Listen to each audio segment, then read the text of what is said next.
Good evening, Vancouver. Welcome back to Canucks After Dark. September 26th, the final show of September.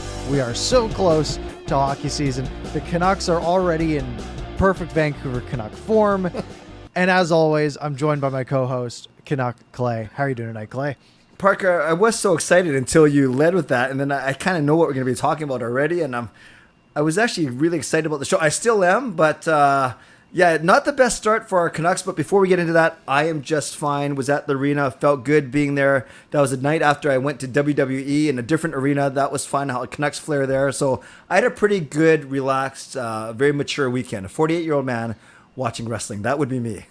Lovely. Yeah, I remember turning that Canucks game on and like having it. I was watching the Seahawks game, kind of half watching it because I want them to lose and win at the same time. So I'm like half watching the Seahawks game, and then I'm like, oh, the Canucks game's on. I flip over and I get the little like hit of like, oh, there's Dan Murphy like doing the thing, and then it cuts over. I'm like, all right, it's hockey season. This is great. It is. Then of course it's a hockey game that doesn't matter and isn't like super exciting. And then I cut over to Sunday Night Football, and that's worse. And then so it was a rough day of sports yesterday, but at least we got a little taste. We got a little bit of taste. I know we're going to talk about this. We lost to the same team twice in one night, but it's only preseason. Yeah. But I think the loss maybe on the ice could be more than the loss on the scoreboard. But yeah, enough leading. We'll get into it. But you said hockey season is here. So at least I know we're both excited. We were talking about this before we started, that now we actually have meaty content to actually digest and talk about. Yes, we have injuries to talk about. Let's go. Just what we were looking for. So our leading topic for tonight is that the Vancouver Canucks have taken 4 L's in just 2 days. They lose at home in overtime, 3-2 to the Calgary Flames. They lose 1 hour later in a shutout in Calgary to the Calgary Flames. In that game, the first game, they lose Ilya Mikheyev to an injury. And then this morning, Brock Besser has hand surgery. So let's go chronological. What of the terrible news do we want to start off this exciting last show of September with? I think the one we can spend the least amount of time on, because I'm sure you didn't watch it. I know I didn't watch it, and I don't think there's anything to talk about, was the 4-0, the goose egg in Calgary. So with any split squad game, the home team keeps their good guys like we supposedly did. Then the road team sends their not so good guys, which we did do. And the result, when your first line is Lazar, Dickinson, and Joshua, you knew that offense was going to be at a premium for the Canucks. Yeah, honestly, you said it was 4-0. Had no idea until you said that. Because I completely zoned it out. I wasn't interested in Lazar's first game in a Canucks uniform, to be honest, being in the preseason. Sure. Yeah, absolutely nothing of interest there. Let's go to the other game that we actually watched, because you were there. I had it on the TV, sort of on and off, flipping through. Yep. And I mean, we don't care about the score, right? I mean, it's great that we had a nice little Podkolzin goal, nice little drive to the net, which we love to see, getting it 5-hole. We have Garland tying up the game late with a great pass from Elias Pettersson, which is nice to see. Pettersson setting up points, draws 2 penalties as well. So I want to know, who cares about the game? What were who impressed you? Who didn't impress you? Sort of what were your pluses and your minuses, so to speak? Sure. I'd love to. Game. Awesome, man. And I know we'll talk about the injuries later, but from the actual players that played, actually the 3 guys, Parker, that you mentioned, Garland, Podkolzin, and PD, they're really good. Of course, PD and Podkolzin were on the same line. No, it was other. Garland and Podkolzin were on the same line with Horvat. Then it was PD, Mikheyev, and Kuzmenko. So I actually thought that Garland was good. He had the 2 points. I thought Podkolzin was great. He was very, very confident. He scored that first goal and was very tough on the boards all night. I thought he was great. PD looked good. Offense, defense, both ways. I thought he was great. Rathbone played a lot of minutes. You probably saw 25 or 26 minutes. Still trying to figure out how to work with really skilled players on the first power play unit, but he did not look out of place. And I'd say Kuzmenko. Actually, I know Rutherford was complaining about his shift length. It wasn't that bad. The stat was actually only 1 second more than PD's shift length, but maybe Kuzmenko just looks like he was out there too long. But I thought Kuzmenko was good as well. Similar to Podkolzin, maybe it's a Russian thing. Strong along the boards, won a lot of battles. So I'd say those 5: PD, Garland, Podkolzin, Kuzmenko, and Rathbone. And the two goalies were fine. Seelov's made some really athletic saves, and Martin was fine. Sure, the second goal was bad, but he also made some really good saves. So all those guys stood out to me in a good way. I'll get into the guys that didn't stand out to me, but those were the guys for me. I don't know how it came across on TV, but before that, Parker, did you notice the new camera angle? I didn't watch the game on TV. Could you tell that it was a tiny bit higher? I didn't notice, and then I saw a tweet about it, I think at the intermission, and then I forgot about it by the time I turned the game back on. Yes. So I didn't notice. I'd have to look at it again. Okay. So of the players, who did you notice? So the very first shift for Pettersson, Kuzmenko, Mikheyev, I liked, and I think I had a tweet that actually did quite well, which was weird, because the first time I've tweeted in ages. Basically saying like I've seen 45 seconds of these three and I'm sold. Of course, then that turns into Mikheyev getting hurt, but I really liked. They seem to have a little bit of chemistry to go off of already. Mikheyev's speed was really apparent. Especially on that one penalty kill where he just sort of skated the puck out of the zone, and it was suddenly a 2-on-1 because he just sort of skated past a guy, and he was gassed. At the end of a penalty killing shift, right? Like penalty killing is exhausting. So for that, that was great. Kuzmenko got really close on that one shot that he had from that Pettersson pass where he sort of caught high shoulder. He's got a really, really good shot, pretty lethal, which I'm excited to see more of. And then I would say those were the only ones I really focused too much on. And then obviously I noticed the goaltending as well. Seelov's goes in, has a perfect period, let's win in overtime, whatever. Spencer Martin was fine. That first goal, which, guy's in all alone on you because of some rough defensive play from an AHL player, right? I don't remember who it was, but it wasn't. It was Mikheyev who actually gave up the puck, and then Kalanick got turned around. Yeah. So whatever, right? That happens. So I thought the goalies were good, but I think that was kind of it from the people who I was actually impressed with. It's the first game of the preseason. It was some sloppy hockey at times, especially early. There was some sequences like Jet Wu in his own zone, just sort of passing it and missing a guy, and then the pass back missing, and then the forechecking Flames guy misses the puck, and it was just messy, which is fine and totally fair. Stuff that will get cleaned up in the next 2 weeks, but I think that's sort of it for my people who stood up positively. Yeah, no, I think we agree on a lot of the same players. So, Danny DeKeyser, I'm willing to give this guy a chance.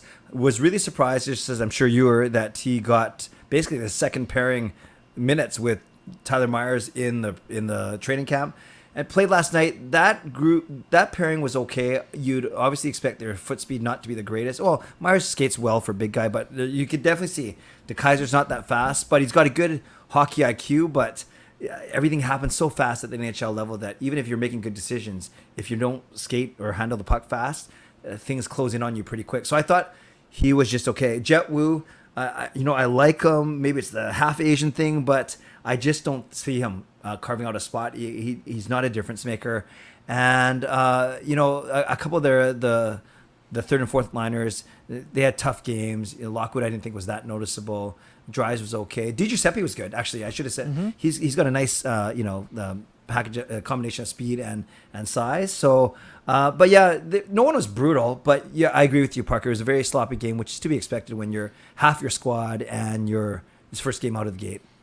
Yeah. So for me, there was two sides of the physicality coin. There was Vasily Podkolzin getting sort of roughed up on that one weird awkward check, and he just turns around and shoves the guy over. Fantastic. The other side of that coin was Arsenault. What were your thoughts on Arsenault last night? Okay. So I took my lovely wife Gail to the game, and she, after I think Arsenault's third or fourth penalty, she basically said, "Wow, this guy likes to take penalties." I said, "Yes, Gail, he does." And then how tall is that guy that he beat up? 6'8"? 6'8", I think. Yeah. So that fight was kind of funny, and then preseason, you never want to see anyone get rocked badly, and it was good. They usually did the quick tap after the good fight, whatever. I'm sure both guys aren't going to be making their big clubs. Arsenal, he was entertaining, but he didn't do much aside from take penalties and that one fight. Yeah, I was kind of put off pretty quick. I could tell he was doing the classic thing of you're sort of a tweener or like a mid AHL guy. You're trying to get noticed, right? You're trying to show the coach that, hey, I'm gonna try my best. I'm gonna be physical. I'm gonna try to get in the other team's head and do all this stuff.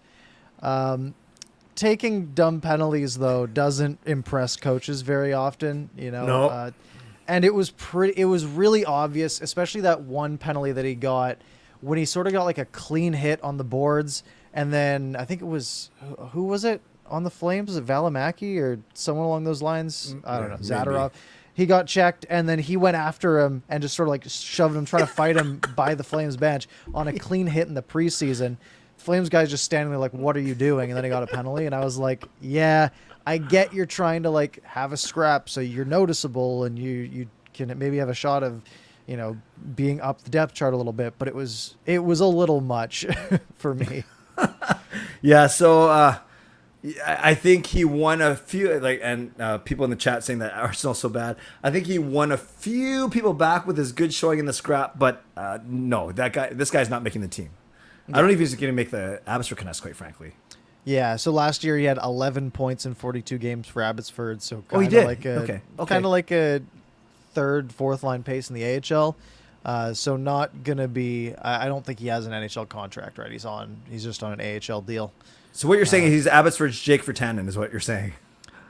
Probably a better guy, but okay. Yeah, quite not the best. Not the best player. Okay, fair enough. Let's go to the real negatives of this game. Oh, by the way, before we do that, Parker, I just want to acknowledge, sorry to interrupt you. Lucas, starting us off, thank you, Lucas, for the $5 donation. And he says, I knew the camera angle was changed before. People said the change had a connection within the Canucks that let me know beforehand. Yes, and there were some people tweeting out, thank you, Lucas, for the donation and for the comment. There were people tweeting out that they had noticed that they were doing some construction on right in the middle, section 308, 309, taking out at least one or two rows of seats. Because you can't be sitting right behind those cameras, so that would make sense. And I see some people not liking the camera angle. I got to look. I haven't seen it yet, so yeah, I'd have to look again. And I saw a good point that they were sort of like in a box before with the cameras. People were like, well, they could probably sell that as a suite for quite a bit and just have the guys on the platform above, and then you sell a few less upper bowl tickets instead of the suite. Yep, and it's probably a good little chunk of change. That makes sense. Sorry to interrupt you. Now, the sad news. Ilya Mikheyev. So after a pretty good showing early in the game, takes a hit, kind of awkward, goes down, skates off. We don't hear from him again. We get the tweet from the Canucks saying that he will not return to the game. Rick Dhaliwal, I think it was today, said it's not serious, although I don't trust anything that comes out of this management group because they've been pretty tight on leaks and things like that. And I was pretty impressed by him. And I mean, the Canucks are paying him almost $5 million. He needs to be a really useful piece. What were your thoughts when you saw that he, I guess, did you notice that he just wasn't on the bench anymore? Or? I did. Actually, I saw the hit when it happened, Parker. It was on my side of the ice, far end. So he did play the puck, and then he turned, and as you saw the highlights, as he was turning the corner, he got smoked. And at first I thought maybe he was winded. Maybe he hit his head. You never know. Or maybe... But then I saw him laboring, and it was at the start of a shift, so I knew it wasn't good. Didn't see him go down the tunnel, but I wasn't surprised, Parker, when I saw the tweet saying he wasn't coming back. So then I thought the way he got hit, if it was the actual hit, it could be his rib, it could be his shoulder, could be his arm, could be his elbow, or if it was when he hit the ground, then it could be also any of those things. So I agree with you. You never know what this management said, because Boudreau was saying that he wasn't sure Besser were going to skate. The next thing we find out, we'll talk about that in a couple minutes. So you're right. It could, hopefully, it is day-to-day. He can work. Maybe he misses one practice in preseason, whatever. But as long as he's back for regular season, but I guess we'll wait for that news. Yeah, it could be, hey, guy took a bit of a shot, in the first preseason game. We don't need him to come back in this game, right? Yep. Like, you're feeling a little sore? Sit, right? I mean, we've got 5 more of these preseason games. You got, 2.5 weeks until the actual season starts. Let's not push it. Let's not risk an actual, real injury. Great point. That's best case. Obviously, worst case is there's an actual problem. Yes. So hopefully we see him back in the next preseason game or the one after that. Because otherwise, we could be looking at a team that's missing 2 of their top 6 before the first game's even played. Yeah, so Mikheyev, as bad as that could be, you don't want anyone to get hurt, especially in the first game. He's actually the lesser of our 2 concerns right now because there we go. Let's talk about it. Let's talk about Brock Besser. So Brock Besser hurt in training camp. It's one of those things like you mentioned. Boudreaux says, he'll probably be back. Maybe not tomorrow's practice, maybe the one after, whatever. And we come to learn out of nowhere today, Canucks PR, not even the Canucks tweeted out, Canucks PR tweets out, Brock Besser underwent successful hand surgery. He will return in 3 to 4 weeks. Besser hurt himself at practice on day 3 of Canucks training camp in Whistler on September 24th. You know, the way you read that part, I've read that tweet a couple times. The way you said himself, it still means he. Does that mean he did it to himself? No. That doesn't mean that, does it? I don't know because I've never seen that wording. I've seen like Besser got hurt. Yeah, exactly. And I actually didn't catch that until now too when I was just reading it. And I was like, wait, did he maybe he caught an edge and fell on it, or I don't know, or that's hurting yourself, exactly. Or took such a hard wrist shot that it went off the post and came back and hit his own hand. Yes, that's hurting yourself. Yes, that would be hurting yourself. So. We don't know which hand, as far as I can tell. Yeah. Now I'm thinking about it. Which hand would you rather have hurt? Neither one's a good option. Well, I've never had a good shot in my life, so you're going to have to take this one. I would say you'd probably prefer your top hand on your stick, so your non-dominant hand, but that's still both hands are pretty important for shots. So for this to be the coming out season for Brock Besser where he's going to score 30 goals and he's healthy and all this stuff, and then this comes out 10:54 a.m. this morning. Just typical. So, it's so funny, Parker, because when I saw this news, the easy place to go, I'm not saying that but I saw many people on Twitter, yes, typical news. Oh, another bad start for Brock. What else is new? No surprise, blah, blah, blah. And then I thought, is that too easy? Is that low-hanging fruit? But I get the fans' frustration, especially because he's been hyping himself up in a good way. We're excited. He's the one that says, I'm going to score 30 goals. We all think he's going to be a top-line player. He was with Miller and Pearson. So I don't know if it's comical. I don't know if it's sad. I don't know if it's maddening. Maybe it's all those things. It's so bad, man. I mean, you got to think of how frustrating that's going to be for him, right? Yeah. Like third day, like day 3 of training camp, and you're feeling good, and you have this hand injury, and so that 3 to 4 week timeline. Okay. I see that, and I immediately think 5 weeks. Right. Like I never trust any of these, because I mean, how many times we've been burned by day to day before, right? With Brock Besser, especially. So, if it's 3 weeks, right? Let's do some math. Surgery was today or yesterday, maybe, I don't know, but they said 3 to 4 weeks. They said that today. So we're going to assume that means what? The 17th of October being the earliest he can be back, right? Yep. So that would mean he would miss the Oilers game on the 12th, the Flyers game on the 15th, and then theoretically could be back in the lineup October 17th in DC. Okay. If it's 4 weeks, he would miss 3 more games. He would miss the Blue Jackets on the 18th. Well, I guess he'd miss 4, right? He'd miss the Capitals game. They'd miss the Blue Jackets game on the 18th, Wild on the 20th, hometown game. Yes. And then yes.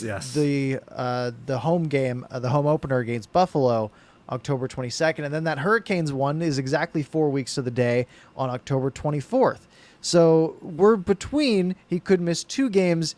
He could miss 7 games. Yep. He could. And if it's 5 weeks, like we have somehow seen, it could be 10 games, right? And suddenly... And now 10% of the season gone. Wow. Yeah. So obviously we're hoping it's closer to that 3 week time frame. Yeah. And you got to wonder, is he going to be at 100% when he comes back, right? Because this is the playoff season right? Theoretically. And, do they bring him back at 85% maybe he sort of battles it all year a little bit and is never 100%? Or do they wait for it to fully heal? Maybe that takes an extra 2 weeks. I obviously don't know. I'm just speculating. Yeah. But I mean, it's just so unfortunate to have this, this early. Yeah, there's so many things at play here, Parker, because we've heard him say, I joked about it a couple minutes ago, but we've heard him say that he was going to score 30 goals this season. And we were talking about maybe the Canucks could have 4 30-goal scorers between Besser, Miller, Pettersson, Horvat. What if Garland gets his 25 and Podkolzin gets 20, Kuzmenko gets 25? There's a lot of firepower on this team. But suddenly, yes, this is going to test their depth for sure. I know we're going to get into that in a minute. But I had one other thought too, Parker. Do you remember back in April... Do you remember when Petey accidentally injured Besser? Pettersson came across the ice to try and check Ben Hutton of the Kings.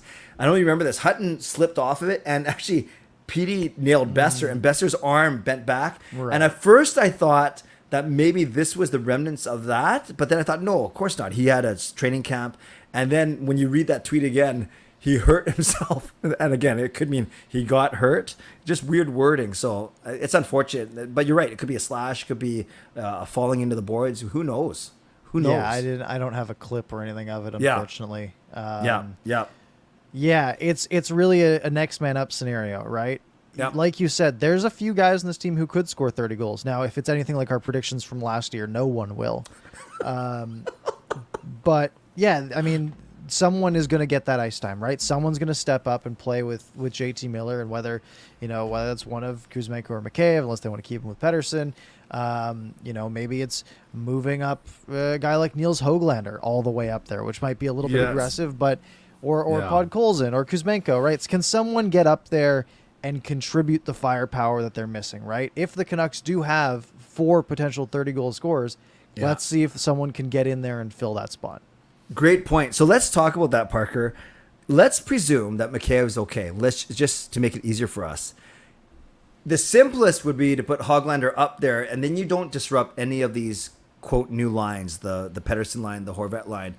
That's the simplest. But does that make the most sense to you, or do you start to rejig a few things? And of course, this is presuming that Boudreau is going to keep all those lines that we've only seen in preseason. I mean, in training camp. Yeah. So mid-season, you see that a lot, right? Guy comes out, you just slot someone up, so you're disrupting as few lines as possible. Yes. They have had like 2 or 3 practices and 1 game together. Yeah. If there's ever a time to remaster your lines a little bit, now it's probably the easiest. I'm not saying it's the best strategy, but it's probably the easiest time to do so. Mm-hmm. Right? Even if that's... do you move Hoaglander up there and then call it your third line, right? And then have the Pettersson and Horvat lines ahead. Maybe you can do that with Podkolzin as well, and then Hoaglander up to Horvat's line or something along those lines. Or is it early enough where you can say, okay, we're going to keep this Pettersson, Kuzmenko, Mikheyev together. Let's do some reworking. Let's put Pearson back with Horvat. Let's move Garland up to Miller and then someone else, right? And try to work around this however you can. So there's a lot of options right now. The big winner out of this is probably Niels Hoaglander, right? Who we've sort of had as maybe a bubble guy, although he's impressed a lot in training camp. Yeah. And now he's assuredly going to be in the opening night roster. Yeah, we've talked about if the fact that he started training camp as the 13th forward behind Dickinson, Lazar, and Joshua. We talked about, okay, then he's first man up for maybe a top 9 spot. You want him in your top 3 lines anyways, maybe not on your 4th line, and here's a golden opportunity. And quite frankly, I don't see Lazar, Dickinson, or Joshua elevating themselves to a top 9 role. I don't see anyone else in Abbotsford that's going to do it, so... You're right. This is a perfect opportunity for him, whether it's with Miller and Pearson, or you're right, whether they rejig the lines as well, because as you said, it's early enough to do so. Yeah. So it's not the end of the world. Again, best case, he misses 2 games and everybody's happy. But, obviously there is a world where he misses 8 to 10, which would be really unfortunate. Yeah, maybe your memory is better than mine, Parker. I'm sure it is because you're half my age. But has he only had 1 healthy training camp / preseason in the past 4 seasons? I thought I saw something. So. Wow. Yeah, I saw something similar where he's basically missed missed some time of training camp in the last 4 years. Was one of them was a contract one though, right? I think. Yes, that's right. 3 years. So maybe it's before only 2 injury ones, but still. And then last year I think it was his hip or something. Yeah. Oh, wow, I just searched Besser, Gio's title for his video on Besser being hurt is great. What is it? It's just all caps. Are you kidding me, Brock Besser? What the? And that's it. That's a great title. That's a good title. That's funny. Anything else from, I guess, player wise? Yeah, I wanted to hit on. Sure, I got one. We don't have to do a banner for it. Let's just talk about it. Rathbone Shen versus Dermott Pullman. To you, actually, no, it's not as simple as saying which is your third pairing and which is your fourth pairing, because I'm not convinced Danny DeKeyser makes this team. And I get it. It's early. It's so early. Yeah, it's so early. So are you saying who's your third pair? Who's your third and who's your fourth pairing? You're assuming DeKeyser doesn't make the team? Well, in that case? The way I framed it, it was actually presuming DeKeyser does make it. That way, Rathbone and Dermott are the guys we're talking about. But let's forget about any combos. It's what we want to do. What do we think is going to happen? Because I'm not sure DeKeyser makes this team. I'm not either. I wasn't that impressed. Unless he's like a great room guy that they think he's going to be a great number 7 or something along those lines. Yeah. If their thought is, we don't want Jack Rathbone to be a number 7 D-man, and we want Danny DeKeyser to be a number 7 D-man because we're not wasting any practice time or play time, then maybe that's an argument for it. So what do we got? We got Hughes and Ekman-Larsson. Yep. We got actually read this one. This is exactly what we have. Yeah. Okay. OEL Hughes, Dermott Myers, Rathbone Shen in Kai's opinion, and then Pullman as the number 7. Or Rathbone. Yeah. Exactly. Right. So the alternatives again are a guy like Jack Rathbone being out of the lineup, Pullman being in the lineup, Danny DeKeyser being signed, being the 7th D, Pullman Shen as your 5-6, and then Rathbone top pairing in Abbotsford. Right. So I want your thought. What would your perfect defensive scenario be? Yeah, it's this one actually that Kai and if OEL or Hughes, and it sounds like Hughes is going to play the right side, then really you only have Dermott and Rathbone on the left because Myers is right, Shen is right, and Pullman is right. And I don't. Hughes might be able to switch from left to right. I'm not sure Pullman can switch from right to left. So I like Travis Dermott a lot, and not just because of his contract. I think we can agree that Tyler Myers is our second pairing right guy if Hughes plays on the right. So I agree with those first 4 for sure. OEL, Hughes, Dermott, Myers. And I like Rathbone. We both like Rathbone. We've talked about that for a year and a half now. So really, to me, it comes down to Shen versus Pullman. And Pullman's been okay since he's came back. Like he was okay last year. He didn't suck. I just think his contract sucks, but he doesn't suck. Yeah, this is interesting. The Hughes move, and whether it was him or OEL, same effect. Yeah, has actually given the Canucks like their better defensemen are at the top of the defensive pile. Yes, because we went from Hughes and Shen up at the top, where now you have a really tough balance of, well, if we give Hughes more minutes, we also have to give Luke Shen more minutes. Right. And Luke Shen's great in the role that he serves. His role just isn't a 24-minute night defenseman on a top pair. You're right. At least it shouldn't be on a team trying to make the playoffs. But if you look at a top defensive pair of Quinn Hughes and Oliver Ekman-Larsson, you now do not have the worst top pair in the NHL, right? You have a really good number 1, and you probably have a guy who's hovering around a number 3, 4. Ekman-Larsson, right? Maybe a 3. And to have a number 3 as your number 2, not the end of the world. And for it to be a guy like Oliver Ekman-Larsson, a seasoned veteran who has some good pedigree and was honestly totally fine last year, I'm totally fine with that as a top pair. Travis Dermott, Tyler Myers, I think Tyler Myers showed last year he is a second pair defenseman. No doubt about it. Travis Dermott, I have questions about. Especially when you look at his history in Toronto and you'll look at what Maple Leafs fans will say and be like, yeah, he's just not really a top 4 defenseman. So he needs to become one, right? Now, best case, a guy like Jack Rathbone really steps it up, maybe even surpasses Dermott at some point in the next year. but I think you have now given yourself a sort of average top pair with Hughes and Ekman-Larsson, with Hughes being above average, Ekman-Larsson being maybe a bit below. A slightly below average second pair in a, fine 3-4 Tyler Myers, and Dermott, who's kind of on the fence. Yeah. And then a third pair of Rathbone and Schenn that is totally acceptable in my books. Again, a question mark there too in Jack Rathbone. I think we know that Luke Schenn will be an absolute fine number 6, as long as the age hasn't done too much over the last few months. That I would say, I think that they sort of have average top pair, questionable second pair, but can't be too bad, and then a average third pair, maybe again slightly below average. But this is a lot better than the, they have a couple defensemen and then it's just a black hole, because maybe, then you put a top or like the 5th best goalie in the NHL behind that, and suddenly it's probably going to be acceptable. And you have a pretty high powered forward group as well that is hopefully going to rise that level as well. And suddenly I'm not feeling as stressed about the defense.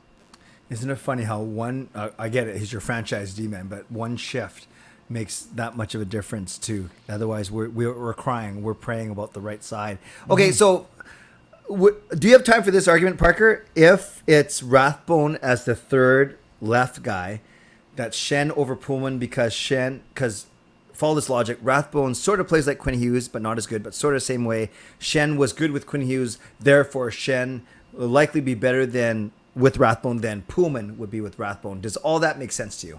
It makes sense, but it's not my rationale. My rationale is I think Luke Schenn is a better defenseman than Tucker Pullman.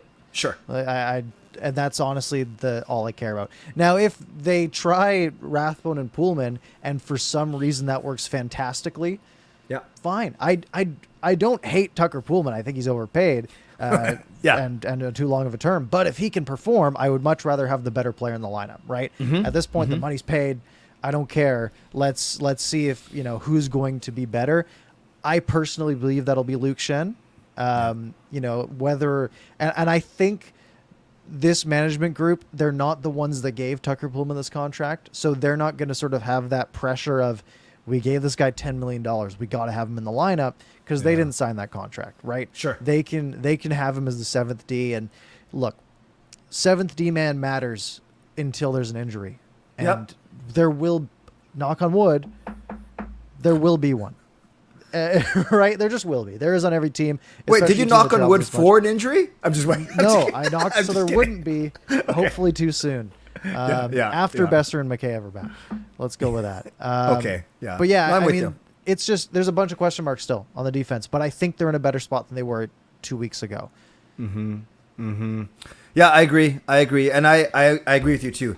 Even though Schenn, and you made a great point. You can't worry about the money because this regime has only signed a few players, i.e. Miller and so on and so forth. So Schenn makes $850,000. Pullman makes $2.5 million. So you can't say you're saving that money if Pullman's still around as the 7th D. He's still on your roster. So it's not like you're looking for cap savings. You're just looking for the better player right now. Now, if you had to send one down, you would get more cap space from sending down Tucker Pullman. Right. Because you would only get like the $800,000 for Luke Schenn or whatever he's paid. Whereas Pullman, you get the full 1.1 or whatever the actual number is. But I don't think we're in that scenario, right? I don't think, unless they do sign DeKaiser to be like a number 7 and Rathbone takes one of their positions, then they have to send Pullman down. I don't think there's any room for Danny DeKaiser unless his job is literally to be the number 8, right? Unless he is literally there to just take up a press box spot because they want to ride 13 and 8. Right. Well, they don't want to have Jack Rathbone sitting in the press box all year. You make that's a really good point, Parker, because for those of you who don't know this, you have to name a 23-man roster. So you always have 2 goalies. So the 21 is either going to be 13 forwards, 8 defensemen, so 1 extra forward, 2 defensemen, or 14 forwards, 7 D-men, which is 2 extra forwards, 1 D, always 3 extra skaters, and then 20 dress for an actual game, 12 plus 6 plus 2. So in theory, you have 3 healthy guys sitting around. Parker, traditionally, do you like 13 and 8 or 14 and 7? What do you like? I think most coaches like 13 and 8. from what I've seen. For me, just thinking numbers-wise, the math makes more sense to have 2 extra forwards and 1 extra defenseman because you dress twice as many forwards as defensemen. So it is more likely for 2 forwards to get injured than 2 defensemen to get injured, if that makes sense. But coaches do like to have those defensive options available. Right. And I mean, we've seen Alex Biega play forward because of that. So there's a bit of give and take. But yeah, if you do have to have 2 defensemen in the press box, right, it's going to be most likely, if you have Jack Rathbone in the lineup, it's going to have to be Luke Schenn or Tucker Poolman and someone else. Yes. And if they want DeKaiser to be that guy and they say, hey, DeKaiser, do you want $900,000 this year to fly around and sit in the press box and watch a bunch of hockey? And for him, that might be the best offer that he gets, right? Because he might not have NHL teams lining up and he might be forced to take an AHL deal somewhere. And I think he'd probably rather, I'm not going to speak for him, but maybe at this point in your career, you'd rather be in the press box than be in the AHL taking the bus everywhere. Mm-hmm. And a good point about the 13-8, 14-7, because yes, you once in a while see a defenseman having to play up as a 12th forward. You never see a forward having to go back and play as the 6th defenseman. So I agree with you that usually most coaches do like 13 and 8. They like the extra 2 D-men despite the misproportionate of what you said, dressing twice as many forwards. Great point. Yeah, and with the Canucks farm team here in Abbotsford, that's a lot less of an issue at home, right? So for half of the games in the year, it doesn't really matter who you have in the press box, right? Because they can get sent down as long as they're not waiver eligible, right? Yeah. You can have Jack Rathbone in the press box one night and then playing in the Abbotsford Canucks lineup the next, right? Great point. So it's much less of a concern. And if there's an injury, right, the call-ups are a lot easier, right? Maybe they don't feel as inclined to have 8 defensemen on the roster when they are on like a long homestand because they can just call up another defenseman if someone gets hurt really quickly, right? It'll take them 45 minutes to get there. Yeah. As opposed to, you know, if they're on the road, then suddenly you're thinking, okay, we're on a 6-game road trip. We don't have to. It's tougher to get someone out here on one day of notice. Mm-hmm. Mm-hmm. All good points. So bottom line, I think we both like Schenn over Pullman. If they keep Hughes with OEL, and we both think Dermott is better than Rathbone right now, and we're going Dermott Myers. So yes, it'll be Rathbone with one of Schenn or Pullman. We're leaning towards Schenn. The wild card here is indeed Danny Kaiser. And then after that, there's trickle-down effect. Kyle Burrows, Brady Keeper. Oh, by the way, I forgot to mention this last week, Parker on our show. You know how I was volunteering at the Milford? I passed Kyle Burrows 3 times in the parking lot, and I had to do double takes because he had one of those weird mustaches. Really? Weird. Yeah. So, and he's not that big. I'm fat, but I'm not that tall. But I was almost as big as him. And I walked past him 3 times because he looked like JT Miller if JT Miller had a goofy mustache. That's the best way. That's the best way I can explain it. And then one of the times, I think Burrows saw that I was trying to figure out if this was a player or not.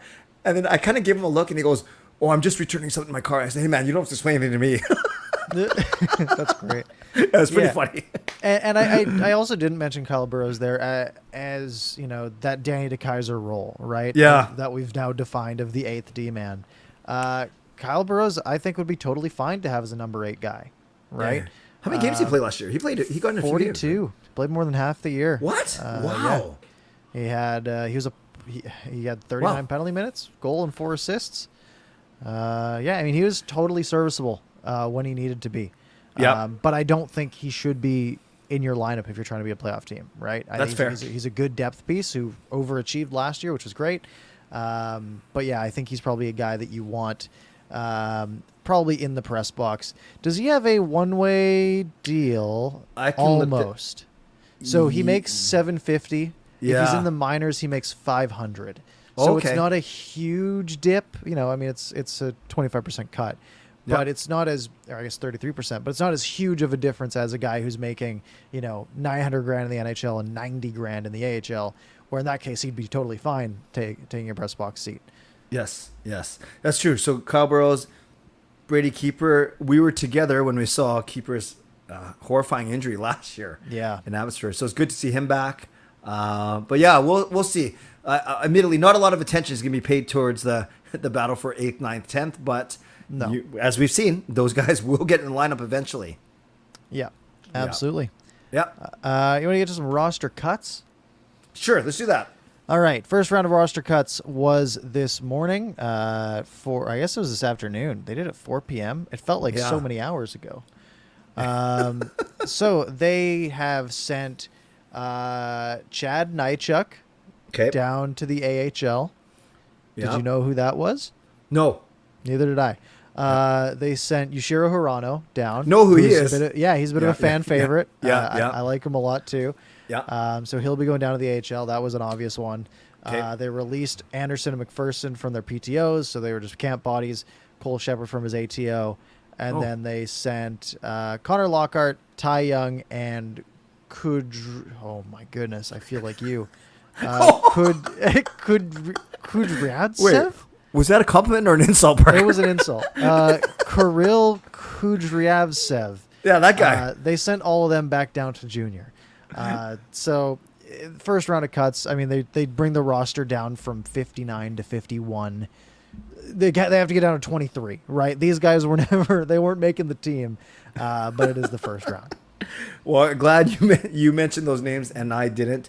Yeah, and I think, Parker, I guess what's going to happen is Thomas Drance tweeted that he thinks now that because the Canucks released their practice schedule for tomorrow, they have a sheet in the morning and the sheet of ice in the afternoon. He thinks they're basically going to break it up into, instead of like all the good players spread out, probably one, whether it's morning, afternoon, doesn't matter, but one group will be the NHL guys or the guys battling for NHL spots, and the other group will be the AHL guys kind of thing.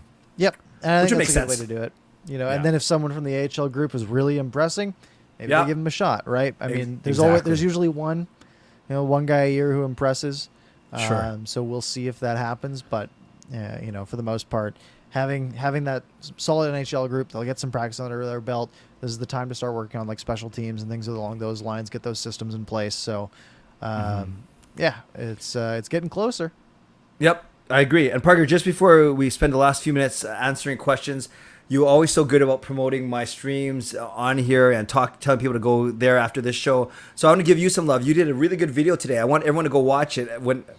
Watch it after you watch my stream. So watch it at 12 tonight. But basically, Parker, I want to give you a couple of minutes of space here to talk about what you vlogged about today because I found it very interesting.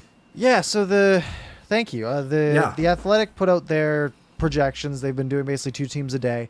They put out the Canucks projections, and basically the gist of it. Projected to get around 92 points, 49% chance of making the playoffs. Okay. And a lot of people online were like, wow, all these numbers, guys, didn't you see that they were a 106-point team under Boudreau last year? And, 49%, that's less than 50. You're saying we're not going to make the playoffs. When in reality, it's a coin flip. And sort of the gist of my video is going through a bunch of different sources on, how the models are working, where, what other, what are the betting markets saying? What are these other, analysts saying? Because Vegas is usually pretty good at this stuff. Yeah. They make a lot of money. They better be. Yeah. So they're pretty good at it. So I kind of went through and did a bit of a deep dive onto that. So for the most part, though, I mean, what would you like when we talked about how our confidence in the Canucks making the playoffs were like 60, 65, 70%? Yeah. Sure. Right. 50% is not that much less than that. Yeah. So, So, yes, I saw the Athletic article and I saw your vlog, and I even texted you this morning and said, good job, because you did a good job breaking down the numbers.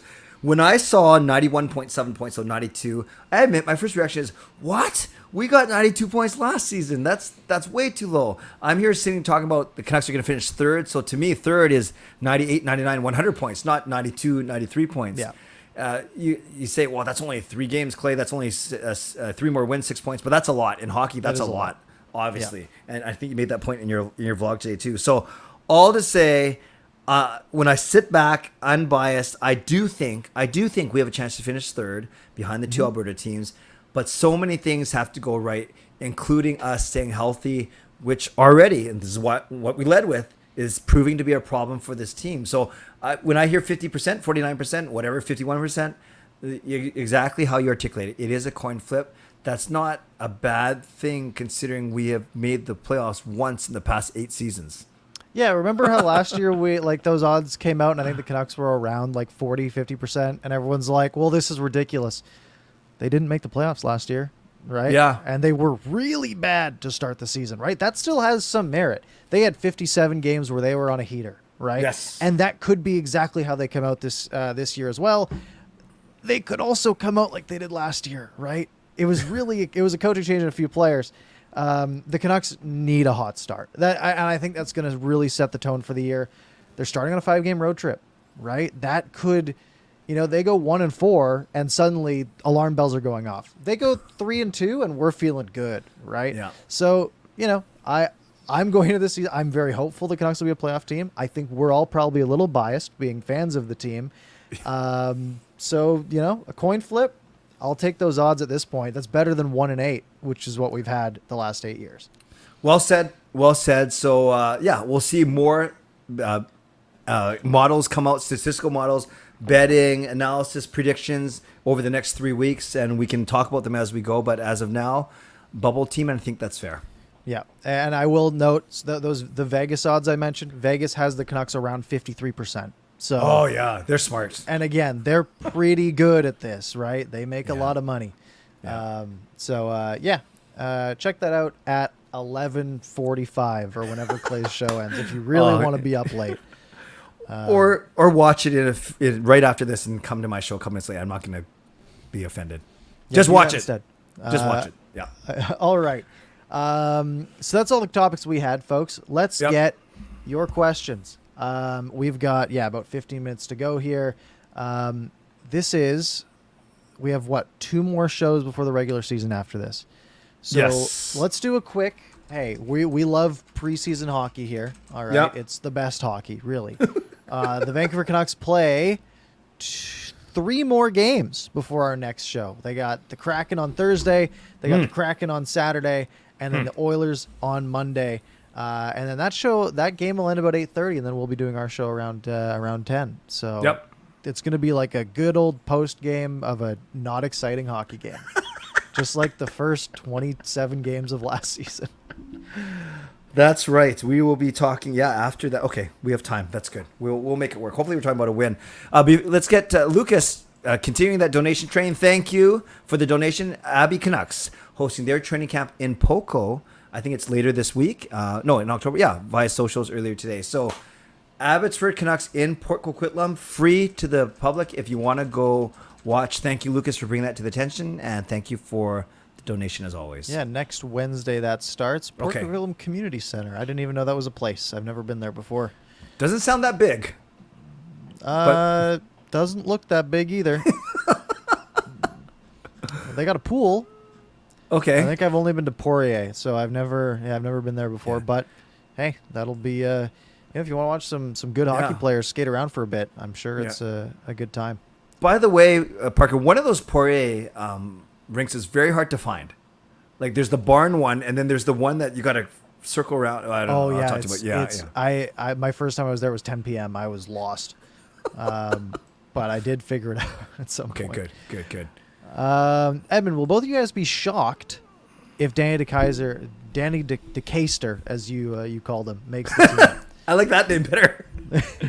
Would I be shocked? No. Shocked is too strong a word. Would you be shocked if he makes opening night lineup?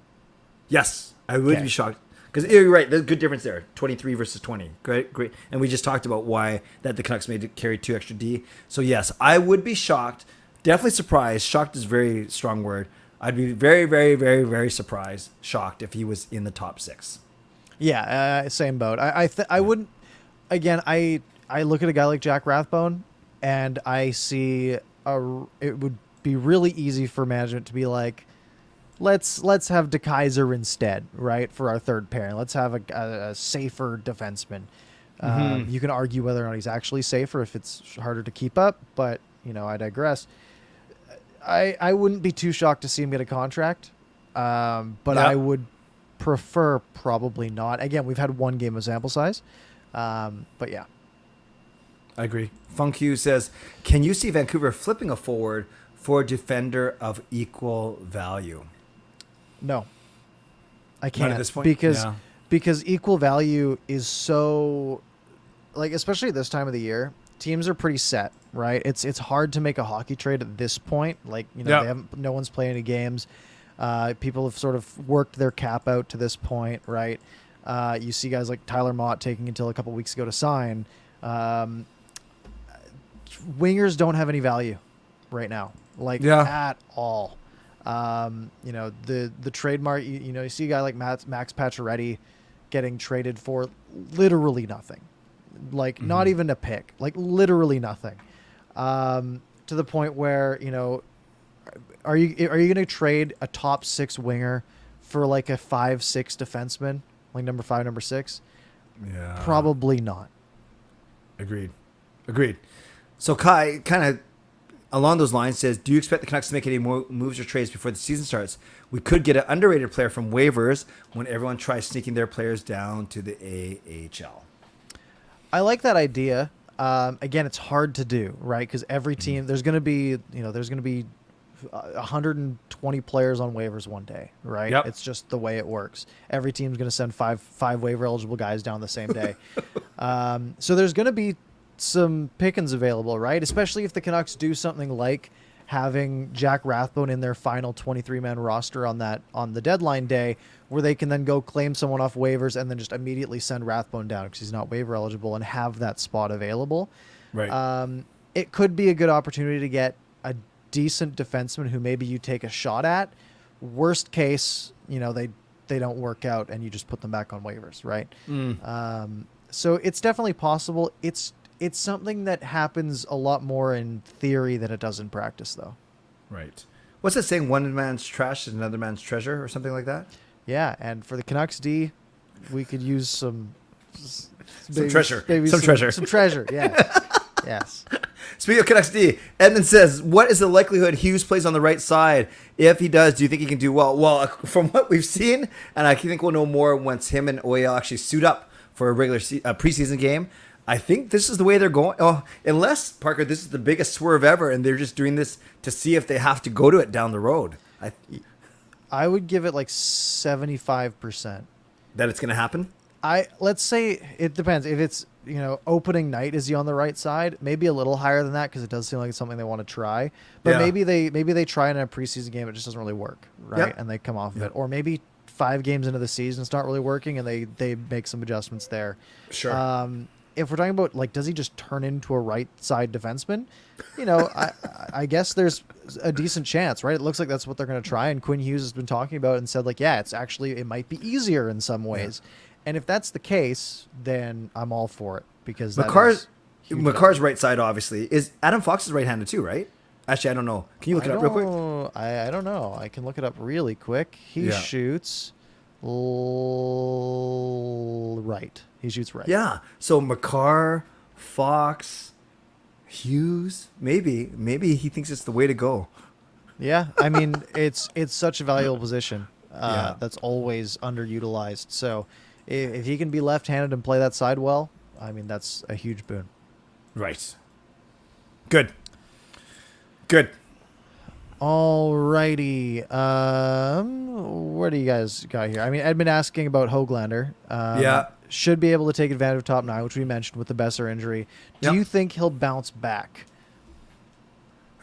He's showing like it. He came into camp with fire in his belly or under his butt, or maybe on his belly and his butt.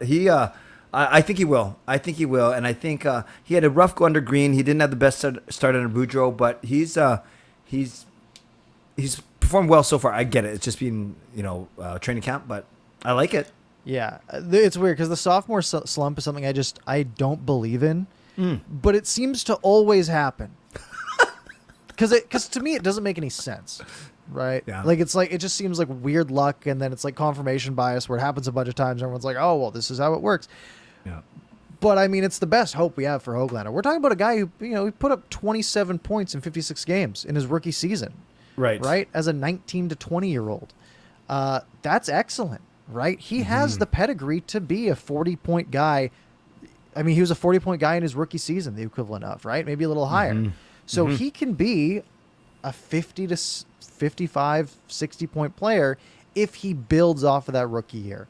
Yeah. Maybe this year he gets back to that level, right? Maybe he gets back to 40 points or something along those lines, which would be great. But maybe next year he takes it higher and higher. It looks like he has noticed this as something that he needed to work on, right? Because everyone's saying that he came out flying. Boudreaux was giving him a ton of props. Rutherford was giving him a ton of props. That's a great sign for a 21-year-old winger, right? Yes. So if he can, if he just outworks the issues that he had last year, I mean, he has all the tools to be a genuine, 55-point player in the NHL. Yes. Excellent points. I like that. I like your optimism. This is a good question, Jaskrin. So for waivers, it basically goes in reverse order of the standings of last year. Not playoffs, right? Parker's reverse order of standings? Oh, I have no idea. So I know it goes from worst to first. So picture, let's say all 32 teams put in the claim on the same player. The lowest placed team will get him. But then that team goes to the very top of the list, and now the next player that comes up, the 31st worst team or best team will get the first shot. So it's basically, it goes in reverse order. Yeah. Until November 1st. And then November 1st, it swaps to current season standings. Perfect. Thank you. And did we figure out if it's regular season versus playoff positioning? All that this says is reverse standings order from previous season. There we go. So it's probably regular season. And then. it probably doesn't matter that much. Right. Right. Especially in the bottom 16, it's the same. Yeah. So, by the time you get to it mattering, you're pretty deep in the list. So let's just say Colorado Avalanche will not be getting anyone off of waivers this year. Probably not. And they're not going to need anybody off waivers. That's true too. All right. What else do you want to grab here? Akai's good comments. He says Miro Heiskanen is an elite left-handed D that plays on the right side, or that can play. I don't know if he does that regularly. I don't know the Dallas Stars well enough, but there's precedence there too. Yeah, and he's really good. Yeah, he's good too. I'd love to have him just as much as Quinn Hughes. Yeah, absolutely. Oh, I just put that's your favorite word. What's my favorite word? Probably yeah. What else we got? Scrolling up a little bit. I know we probably skipped a couple. Well, there's a big fight in our chat. You can read it later about a trade proposal with Quinn Hughes, but we won't get the boys started again. That's fun. That's fun. Why trade your best defenseman? Yeah, that's the thing, right? Like, it's kind of what they're talking about. Yeah. Let's get hypothetical here, and I haven't seen the trade proposal. Okay. What would it take to get Quinn Hughes off of this team? I think it was more than what this person suggested, and that's the whole point of why they were going back and forth. It's probably a lot. Like it's a top 10 center, maybe, right? And the Canucks need defense more than they needed. They have 3 really good centers, so there's no real need unless you're like kicking off a rebuild already for like the first overall pick. But that's going to be Bedard. That's not going to happen. I do want to give a shout out. Did you see Matty Benier's goal tonight? No, I got to look. Oh, it was good. He's winning the Calder. Okay. Lock it up. This shot was unreal. Short side, like just over the shoulder under the bar. He is going to be insane for Seattle. We couldn't have got him, right? No, he was picked really high. Last year or this year? I think Beniers was like 3rd overall last year, something like that. So even Second if we had overall. he's very good. Okay, good. Yeah. I'll look it up. Thank you for that advice. Yeah, he is very, very good. Awesome. So I think over the next 2 Mondays, one of them we're going to try and do our predictions. We only have 2 more weeks left now. It came up pretty quick. Yeah, I don't know if you want to try to do that next week. That should be a good time. That'd be a fun one. Because that'll be right after a hockey game. But if we do it the week after, then preseason's over. So there's a little bit less risk in doing it that late because you get the full preseason. And you're right. Next week, we will have a chance to talk about the game. However, last year, what we did is we did our predictions, and then we left them open until opening night, which, maybe the extra week would be good for people on the podcast side or whatever who catch up, a few days late. So let's try to do it next week. Okay. I will, we'll I'll have the questions pre-done. We can both put in our answers, have them locked in before we talk to each other. And then we'll do it live, and we'll go over the predictions. That sounds perfect. Excellent. All right, guys, we got to wrap up because Clay's got his show to do. So jump on over to that, and then my analytics video. Do both. If you don't do both, that would be sad. Yes, and then you have everything done by midnight, and then you can go to bed. Yeah, and then you can go to bed. Because 11 p.m. is not late enough. If you enjoyed any part of the show, feel free to rewind back to the beginning. If you missed any part, leave a like, hit subscribe, leave 5-star reviews, do all that good stuff. You can follow me, ParkersPucks, on Twitter and on YouTube. Clay, Canuck Clay, Twitter, YouTube. Our branding's great, easy to find. Clay, any parting words before you jump over to your show? I'm excited. 2 weeks to go. Next week we're doing predictions, talking about a game, and then someone's talking in my room, but it doesn't matter. I'm excited, and I can tell people are excited here too because we had a lot of good people in here, and it's only going to continue to grow. So thank you, Parker. Thanks to everyone watching. Join us next week. It's prediction time. We're gonna have a lot of fun. Absolutely. It might be extra special, but I'm not going to tell you guys why. Just make sure you're there, hit subscribe, have notifications turned on, and we will see you next week. Bye, everyone.